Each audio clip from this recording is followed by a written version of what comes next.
বারো বছর বয়সের এক নাবালিকাকে ধর্ষণ করার অভিযোগ উঠল এক 59 বছর বয়সী বৃদ্ধার বিরুদ্ধে। ওই বৃদ্ধের কঠোর শাস্তি দাবিতে শিলিগুড়ি ইনস্ট্যান্ট বাইপাস এলাকায় পথ অবরোধ করে বিক্ষোভ দেখালো স্থানীয়রা। দীর্ঘক্ষণ অবরোধ করে এলাকাবাসী, যার জেরে এলাকায় তীব্র যানজটের সৃষ্টি হয়। উত্তেজনা ক্রমশ বাড়তে থাকলে ঘটনাস্থলে এসে পৌঁছায় আশিঘর ফাঁড়ির পুলিশ। এলাকাবাসীদের অভিযোগ, প্রায় 20 দিন আগে ওই নাবালিকাকে ধর্ষণ করে প্রতিবেশী অভিযুক্ত বৃদ্ধা। পরবর্তীতে ঘটনা জানাজানি হলে পুলিশের দ্বারস্থ হয় নাবালিকার পরিবার সহ স্থানীয়রা। কিন্তু অভিযোগ দীর্ঘদিন পেরিয়ে যাওয়ার পরেও পুলিশ কোনো পদক্ষেপ গ্রহণ করেনি। সেই কারণেই এই দিন পথ অবরোধ করা হয়। তবে পুলিশের পক্ষ থেকে জানানো হয়েছে ইতিমধ্যেই ওই বৃদ্ধাকে গ্রেপ্তার করা হয়েছে। গভীর রাত পর্যন্ত অবরোধ চলার পর পুলিশি তৎপরতায় অবরোধ তুলে নেয় স্থানীয়রা। পুরো ঘটনা তদন্তে নেমেছে আশিঘর ফাঁড়ির পুলিশ।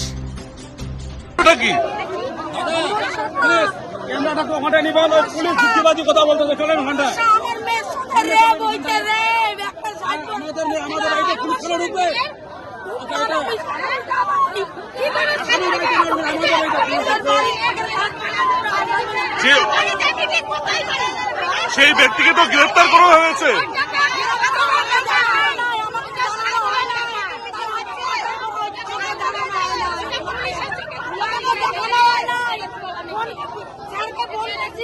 স্যার বলে আপনাকে কেন দেখাবো আপনাকে দেখা যাবে না, কেন দেখা যাবে না আমাকে।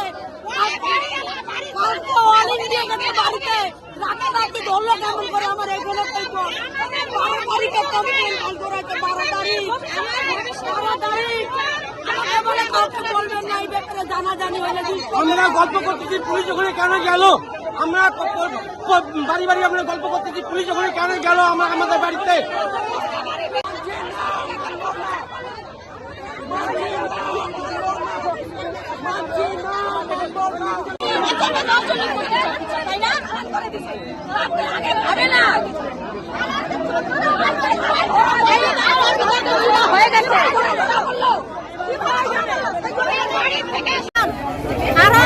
একটা 12 বছরের মেয়ে, একটা বুড়া মানুষ রেপ কেস করছে।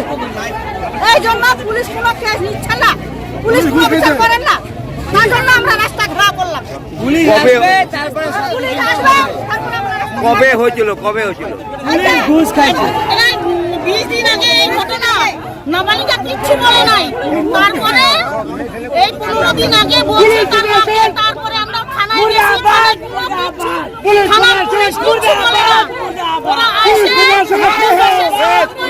ভেঙে গেছে গা, প্রশাসন পিছু থেকে ভেঙে গেছে গা, পুলিশ প্রশাসন। এইবার আজকে তো উনি অ্যারেস্ট হয়েছে, 61 উনি বৃদ্ধা। হ্যাঁ, তারপরে কেন অবরোধ? আমরা চাই যেন কঠোর শাস্তি যেন আসামি হয়, আর আমরা মেয়ের ক্ষতিপূরণ চাই, আর ওদেরকে আমরা এই পাড়া থেকে উচ্ছিন্ন করে দিতে চাই একবারে। আমরা ওদের পাড়া, এই পাড়াতে আমরা এরকম লোক রাখবো না। ওর জন্য একদম ওরা এই পাড়া থেকে কোথায় চলে যাবে, একজনের জন্য আমরা একজনের জন্য, আর প্রত্যেকটা বাড়িতে মেয়ে আছে 2-3 করে, প্রত্যেকটা বাড়িতে মেয়ে আছে। আমরা এত রিস্ক নিতে চাই না। এই অপরাধীকে আমরা কঠোর শাস্তি চাই। আমরা পুলিশের কাছে